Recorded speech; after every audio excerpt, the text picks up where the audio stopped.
بعد صفحہ نمبر ہے 244 اور آیت نمبر ہے 66 67 اور 68۔ اعوذ باللہ من الشیطان الرجیم،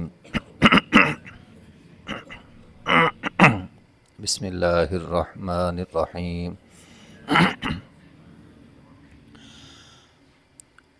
وَكَذَّبَ بِهِ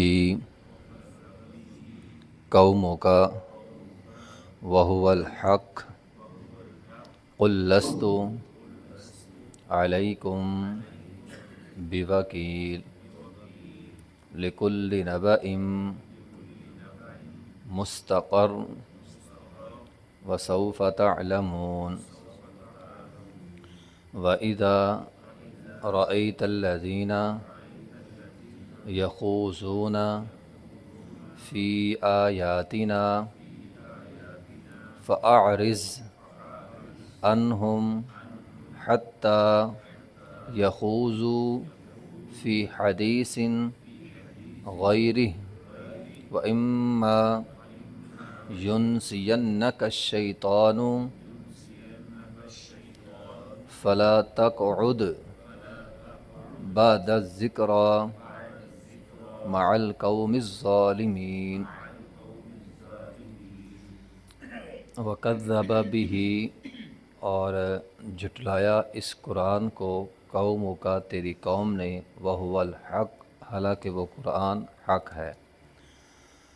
قُل لَّسْتُ عَلَيْكُمْ بِوَكِيلٍ، قل اے پیغمبر آپ کہہ دیں، لَّسْتُ عَلَيْكُمْ، نہیں ہوں میں تم پر، بِوَكِيلٍ، کوئی وکیل، میں تم پر کوئی نگران نہیں ہوں۔ لِكُلِّ نَبَإٍ مُسْتَقَرٌّ، ہر خبر کے لیے ایک وقت مقررہ ہے۔ وَسَوْفَ تَعْلَمُونَ، عن قریب تم جان لو گے۔ وَإِذَا رَأَيْتَ الَّذِينَ، اور جب آپ دیکھیں گے ان لوگوں کو، یخوضون، وہ نکتہ چینی کرتے ہیں، فی آیاتنا، ہماری آیات کے معاملے میں، فَأَعْرِضْ عَنْهُمْ، سو آپ ان سے اعراض کریں، ایک طرف ہٹ جائیں، دور ہو جائیں، حتیٰ یخوضوا فی حدیث غیری، حتیٰ کہ یہ مشغول ہو جائیں کسی اور بات میں۔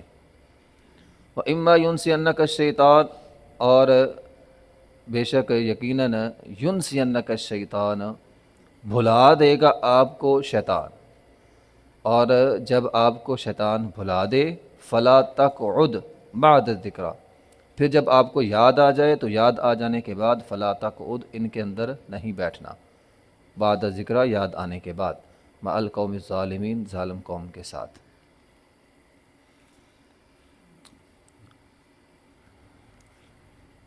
وَكَذَّبَ بِهِ قَوْمُكَ، نبی علیہ السلام کو حکم ہوا، اے پیغمبر تیری قوم نے، تیری قوم سے مراد قریش نے قرآن کو جھٹلا دیا، وَهُوَ الْحَقُّ، حالانکہ یہ قرآن حق ہے۔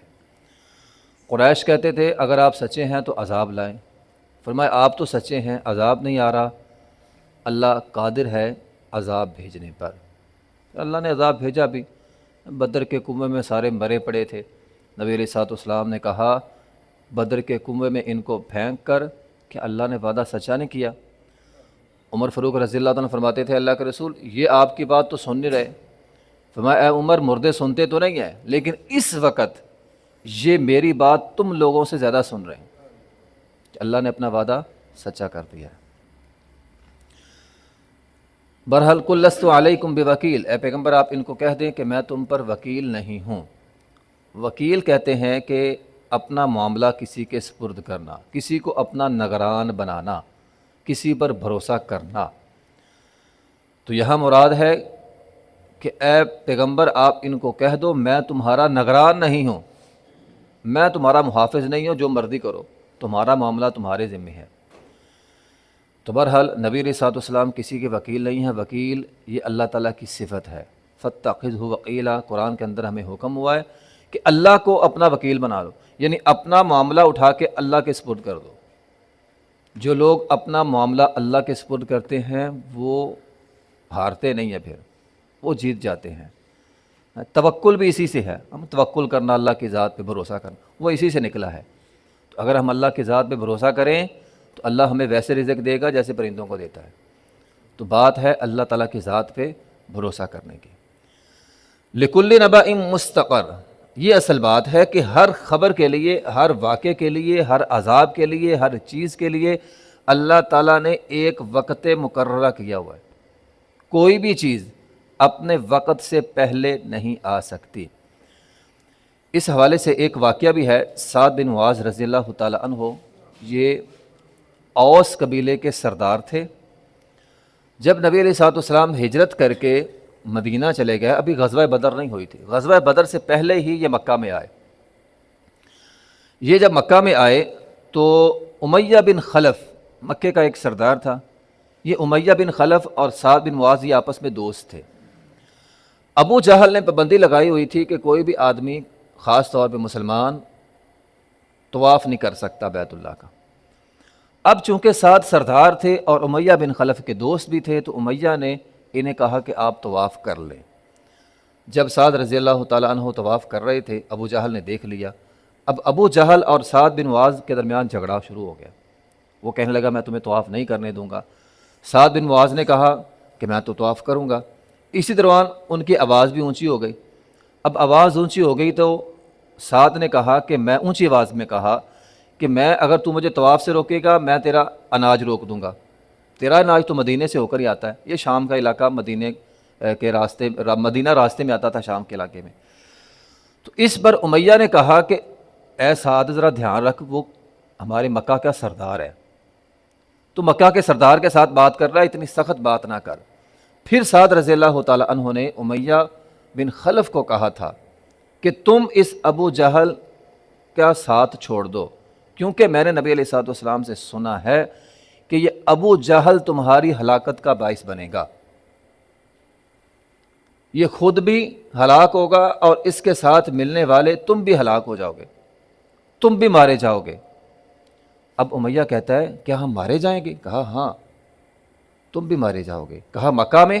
کہا میں جگہ نہیں جانتا، لیکن نبی علیہ الصلوۃ والسلام نے فرمایا تھا ابو جہل اور ابو جہل کے ساتھ ہی مارے جائیں گے۔ پھر یہی ہوا، یہ بخاری کی حدیث ہے۔ وہی امیہ بن خلف، ابو جہل اس کو، یہ بدر میں جانا نہیں چاہتا تھا، اس کو ابو جہل زبردستی لے کر آیا تھا، مجبور کر کے امیہ بن خلف کو اپنے ساتھ لایا، اور پھر خود بھی مارا گیا اور امیہ بھی ساتھ مارا گیا۔ تو یہ ہے لکل نبأ مستقر۔ اللہ تعالیٰ نے فرمایا تمہارا عذاب اس کا ایک وقت مقرر ہے، جب آئے گا تو آ جائے گا۔ تو بدر میں آ گیا ان سارے سرداروں پہ اللہ کا عذاب، سارے بدر کے کنویں میں پڑے تھے۔ تو آج بھی یہی بات ہے، ہر چیز کا ایک اللہ تعالیٰ نے وقت مقرر کیا ہوا ہے۔ تو لکل نبأ مستقر وسوف تعلمون، ان قریب تم جان لو گے۔ وَإِذَا رَأَيْتَ الَّذِينَ يَخُوضُونَ، اے پیغمبر آپ ان کو دیکھیں، یہ نکتہ چینی کرتے ہیں ہماری آیات میں۔ مشرکین مکہ کا مسئلہ یہ تھا کہ وہ قرآن کا مذاق اڑاتے تھے، نبی علیہ الصلوۃ والسلام کا مذاق اڑاتے تھے، مدینہ میں منافقین مذاق اڑاتے تھے۔ آج کے دور میں بہت سارے لوگ دین کا مذاق اڑاتے ہیں یا دین داروں کا مذاق اڑاتے ہیں، تو یہ غلط بات ہے۔ تو اللہ کے نبی کو یہ حکم ہوا کہ جب آپ دیکھیں دین کا مذاق اڑایا جا رہا ہے، آپ وہاں سے اٹھ جائیں، فَأَعْرِضْ عَنْهُمْ، وہاں سے اٹھ جائیں۔ یخوض کہتے ہیں، ویسے تو یہ لفظ استعمال ہوتا ہے کسی چیز کے اندر گھس جانے کو، اور خاص طور پہ گندلا پانی ہو، گاپ والا پانی جس کو ہم کہتے ہیں، وہاں پہ آدمی گھس جائے، اس کو یخوض کہتے ہیں، کہ وہاں نظر نہیں کچھ آ رہا ہوتا، بندہ آگے دھنستا چلا جاتا ہے۔ تو کسی بھی بات میں نکتہ چینی کرنا، کسی بھی، جس طرح کہتے ہیں نا بال کی خال اتارنا، تو اے پیغمبر جب آپ دیکھیں یہ دین کے اندر نکتہ چینی کر رہے ہیں، دین کے اوپر اعتراض کر رہے ہیں، تو ان کے پاس نہیں بیٹھنا، فَأَعْرِضْ عَنْهُمْ، وہاں سے اٹھ جانا ہے۔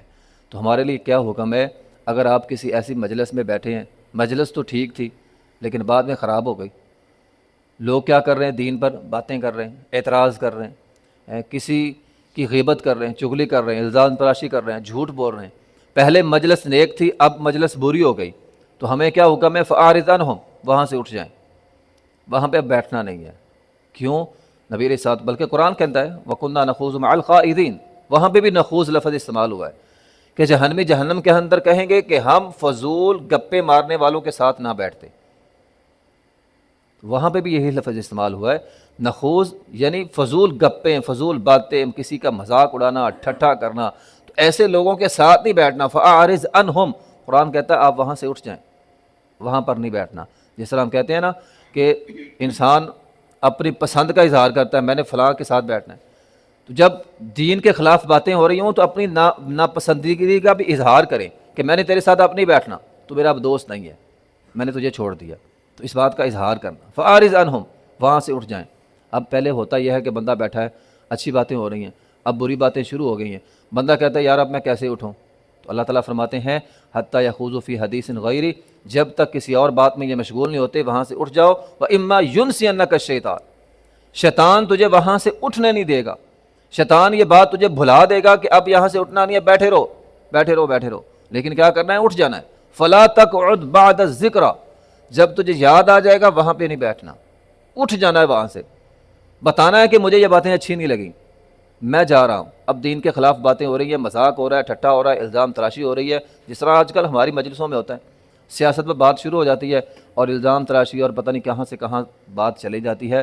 تو جنہوں نے گناہ کرنا ہے انہوں نے گناہ کرنا ہے، ہم الزام تراشی کر کے اور ان کا ساتھ دے کر ہم بھی ساتھ مجرم بن رہے۔ تو قرآن کہتا ہے ایسی مجلس میں نہیں بیٹھنا چاہیے، ٹھیک ہے؟ جب بندے کو پتہ لگ جائے، احساس ہو جائے کہ اب معاملہ خراب ہو رہا ہے، وہاں سے اٹھ جائے۔ تو اما ینسینک الشیطان، شیطان تجھے بھلا دے گا، شیطان تجھے اٹھنے نہیں دے گا، لیکن فلا تقعد، تو نے بیٹھنا نہیں ہے، تو نے وہاں سے اٹھ جانا ہے بعد الذکرہ، جب تجھے یاد آ جائے گا، مع القوم الظالمین۔ تو محترم بھائیو، بات یہ ہے کہ بری مجلس کا انتخاب انسان کو جہنم کے اندر لے کر جائے گا۔ بری مجلس کا انتخاب انسان کا دین برا کر دیتا ہے۔ الرجل علی دین خلیلہ، نبی علیہ الصلوۃ والسلام نے فرمایا آدمی اپنے مجلس اور اپنے دوست کے دین پر ہوتا ہے۔ تو آپ اگر بری مجلس کا انتخاب کریں گے ویسے ہی ہو جائیں گے، اچھا بھلا بندہ، نیک بندہ برا ہو جاتا ہے، ٹھیک ہے؟ تو بری مجلس کا انتخاب یہ بہت بڑا جرم ہے، اس سے ہمیں بچنا ہے۔ وآخر دعوانا الحمدللہ رب العالمین۔